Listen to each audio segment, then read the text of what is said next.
Education near John Dewey also has a social function یا education ایک معاشرتی function کے طور پہ.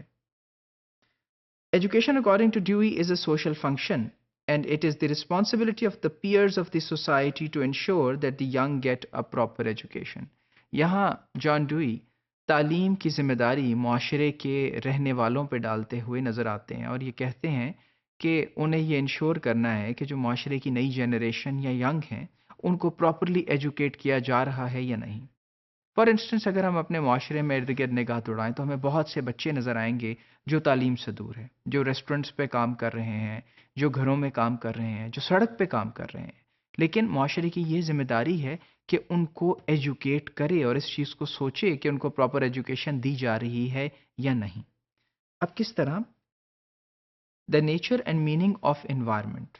وہی کہتے ہیں کہ education is a fostering nurturing and nourishing process.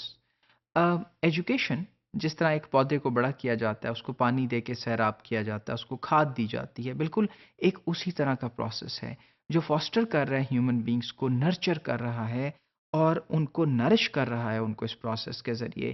یعنی آپ گرو تو کر سکتے ہیں ایجوکیشن کے بغیر، لیکن بالکل ایک مرجھائے ہوئے پودے یا کسی مرجھائے ہوئے ایلیمنٹ کی طرح جس کے اندر وہ تازگی نہیں ہے، اس کو وہ نرشمنٹ نہیں ملی. تو یعنی تعلیم یا علم ایک طرح کا ایک ایسا ایلیمنٹ ہے جو سیراب کرتا ہے ہمیں ایز ہیومنز.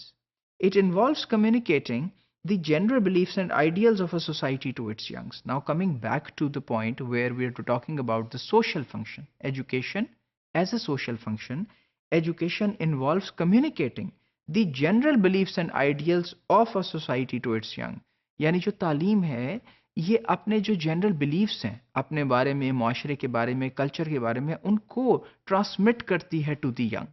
سو یہاں اب ایجوکیشن ایک سوشل فنکشن کے طور پہ سامنے آتی ہے کہ معاشرے کو کوہیر کرنے کے لیے، اس میں ڈیولپمنٹ کے لیے، اس کی ڈائریکشن کو سمجھنے کے لیے اور اس کی ڈائریکشن کو کنٹرول کرنے کے لیے ایجوکیشن اپنی ویلیوز اور اپنا جو تہذیب و تمدن ہے اسے ٹرانسمٹ کرتی ہے یوتھ کی طرف.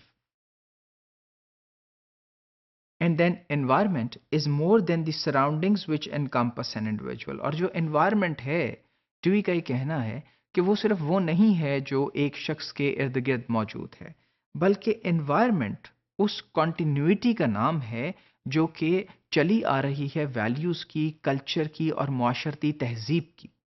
یعنی اگر ہم یہ مثال لیتے ہیں کہ ہم ایک کمرے میں بیٹھے ہیں تو ایجوکیشن صرف اس انوائرمنٹ کا نام نہیں ہے جو اس کمرے یا کلاس روم کے اندر موجود ہے، بلکہ جب آپ کتب پڑھ رہے ہیں تو at the same time you are becoming a part of the larger community.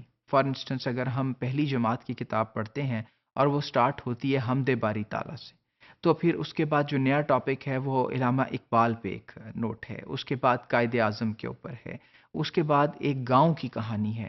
تو یہ کنٹینویشن ہے پوری ایک تہذیب و تمدن کی، نہ کہ صرف ایک انوائرمنٹ کی جو ہے ایجوکیشن کو ڈسمیٹ کیا جا رہا ہے.